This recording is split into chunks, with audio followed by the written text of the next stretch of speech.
Bravo Plante, médecine traditionnelle scientifique Congo. Avenue Makombo numéro 1, quartier Débis. Ingénieur Papi Gonda na Sara TV. Naki PC to Luka Solution. Na Luka la to Luka Solution. Congo Center to Luka Solution. Sala ya Centre Bravo Plante. Côté Abaton, Nini, Tokoki, Koki. Plante médicinale. Population qui peut s'espérer à Congo central. Contact 89 53 52 539. Dr Jonas Tsumbo. Totika kokata banzete na kati ya mboka. Po yango ezo contribuer na santé ya l'État. Toyeba nini tokoki kolia na o tokoki kolia te. Po yango ezo provoquer ba maladie ebele. Totia matoi na malako yango. Totia yango na misala po to renforcer santé na biso. Les naturopathes, Dr Jonas Tsumbo, Mwana Congo. Général André Sidou Maria.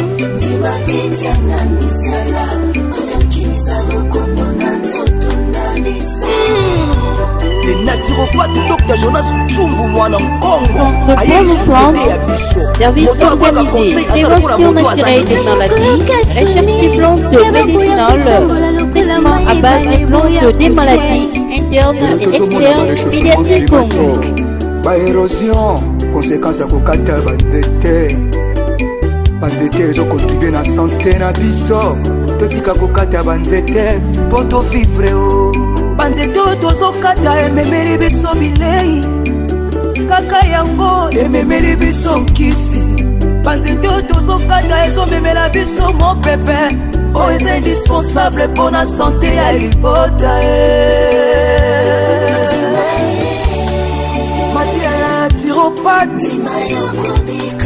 Ami pesi kore ampona kote ya biso. Les naturopathes, Dr Jonas Tsumbo, Mwana Congo. Papa mama ndima e mukanga motema te ndima yoka mateya. Centre Bravo Plante, médecine traditionnelle scientifique Congo. Nekoranga ya mwasi pe mobali kaka banzete ozo négligé. Et celle que 5884 personnes bazali déjà traitées en général.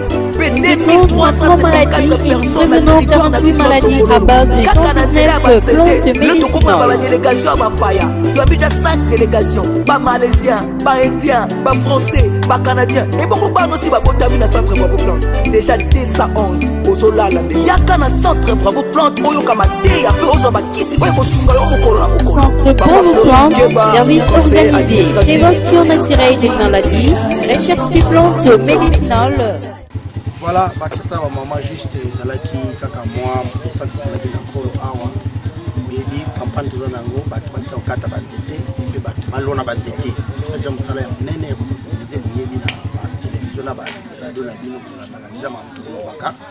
Nde tozwaki libaku ya koyamba maepa ya papa Victor Mzuzimembe ya azali paysan azali il m'a expliqué biso ba makambo ko sala parce qu'il est provincial, il est local, il est provincial, il est national, il est international na ba makambo ya ko sala kawana et bazali parmi ba militants ou bazali ko militer pour na bazamba pe banzete e kata mate pe banzete e lonama pe to bomba finam o tozana ngo. Et c'est comme ça que na moi masolo be tozalaki na ngo mémoire résumé o ya pour couper ça bino parce que biso ba o tozo ko linga banzete kata mate pour na ba raison ebele. Les liboso banzete ezali kosalisa biso pour na Centre Bravo Plante et fonctionner. Tous à la banzete peut-être au sein la bâtisse au bino moko boye bokomela. Mais en dehors de ça banzete kosalisa biso pour na climat, kosalisa biso pour na ba intempérie et ça biso makambo ebele. Kasi ngai na kopesa yembo te yemoko ko se présenter azali nani asalaka nini et na simanango yazo mona likambo ya kokata ka banzete zo mona nango ndengeli. Bonjour papa Victor Nzuzi. Bonjour. Tozali wapi awa? Awa tozali na mboka Luzolo. À quelques 150 mètres, il y a un centre de recherche général voisin. Mboka Luzolo na Nkolo groupement ya Nkolo secteur ya Boko territoire ya Mbanzango. Na rappelez que route na yo bilanga. Oui, na route bilanga. O yamba biso. Oui. Pour se présenter yo moko zali nani okosala kani. Bon, ce qui est vrai que nazali mosali bilanga. Donc nasalaka bilanga na ngai, je suis paysan. Bilanga penza bilanga. Bilanga awa nauti na bilanga na ngai. Po mona preuve que nauti na bilanga na ngai, omoni l'air nazoya nazolokota marakuja na ngai. Pe machette na ngai yango. Nauti na bilanga. Donc bilanga ya bilanga.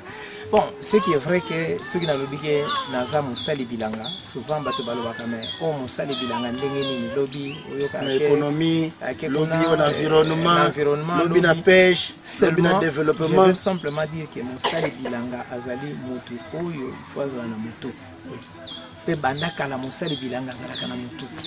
Azalaka na mutu parce que mosali bilanga il faut ayeba eloko nini akolona.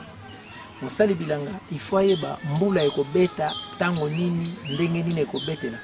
Mosali bilanga il faut ayeba nzete oyo na loni ekobota mokolo nini.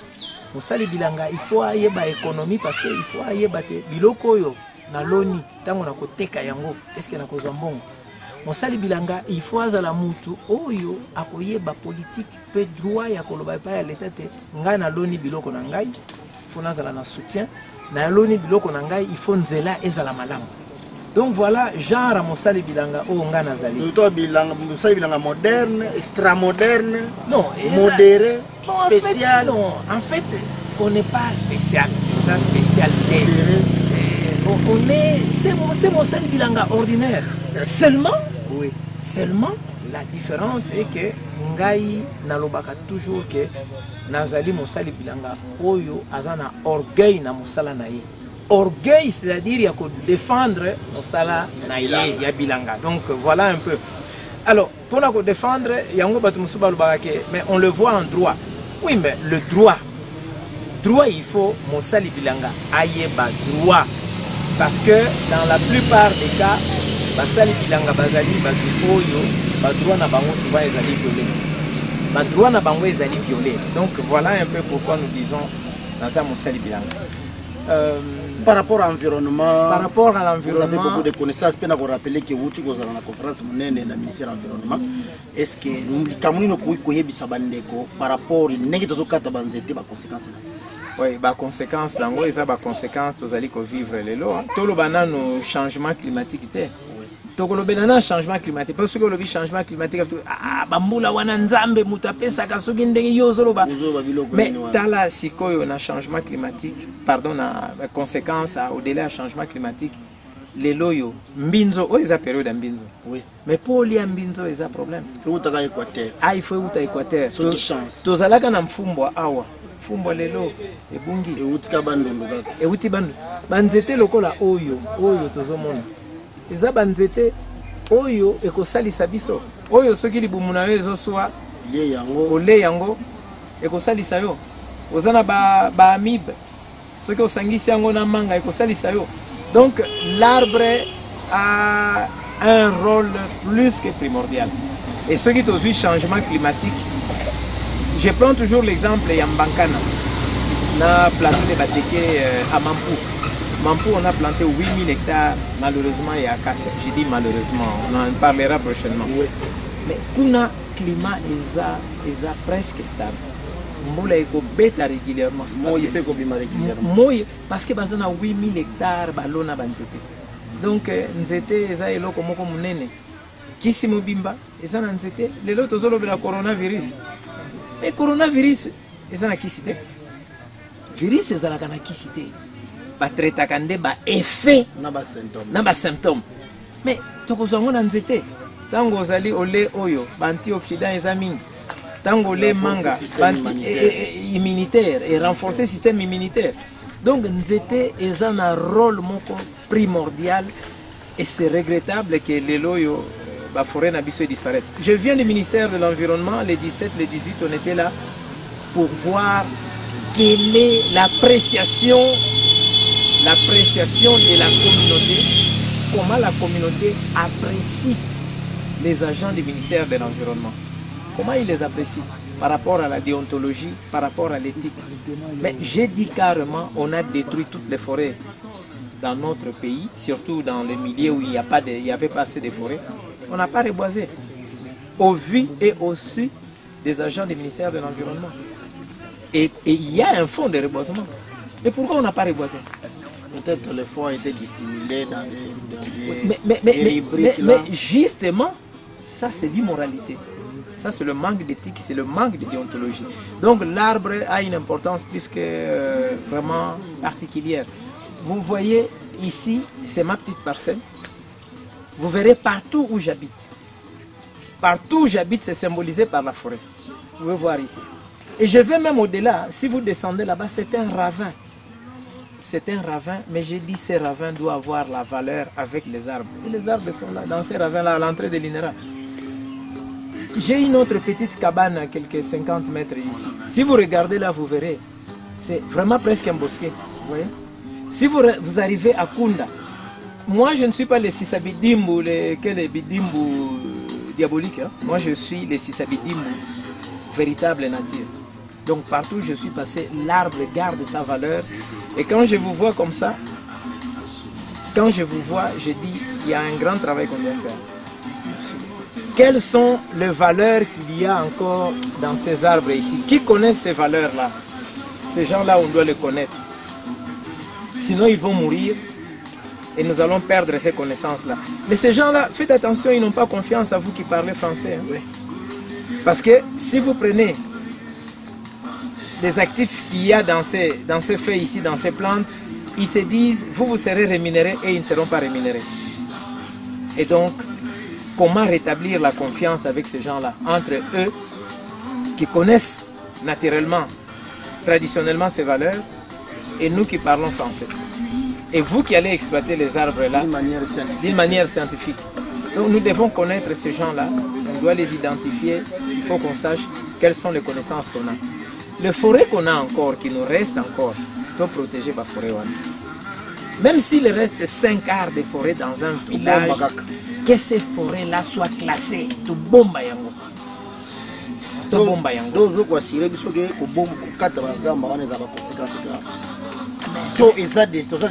Mais nous sommes déjà, nous vivons, nous sommes déjà dans les conséquences. Malheureusement. Non. Même n'importe quel villageois a dit que te détruire forêt, te détruire nature et tout ça n'a pas de conséquences. Malade et pelé, tout ça soit l'eau, c'est simplement parce que le climat est baby. C'est parce que nous étions non seulement à soigner biso, mais à soigner biso psychologiquement, à soigner biso sanitairement. Biloko oyo ezoleka moto, camion, mopepe ya mabe, ye ako capter yango. Ako bomba ngo na nzoto na ye pour protéger biso.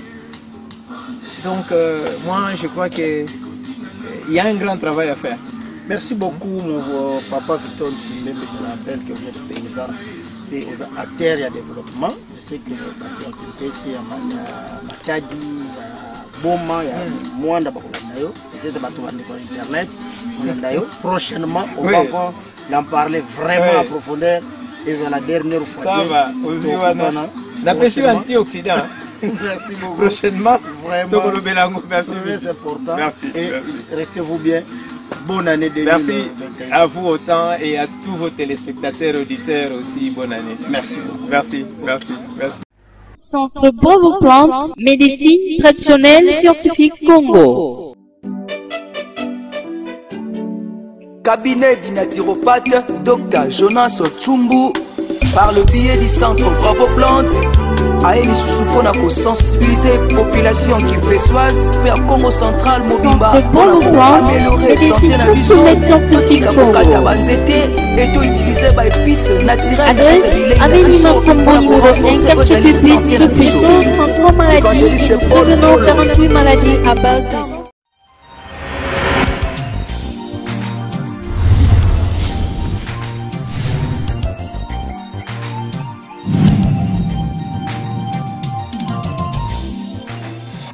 Centre Bravo Plante, médecine traditionnelle scientifique Congo. Avenue Macombo numéro 1, quartier des 10. Ingénieur Papi Gonda na Sara TV.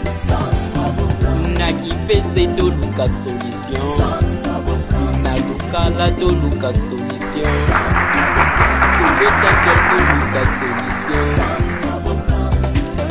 Sala ya Centre Bravo Plante, côté Abaton, Tokoki, koki misabo kono na nzela ya banzete tokoyoka ye na baradio, tokoyoka ye na batelevizio ya Congo Central.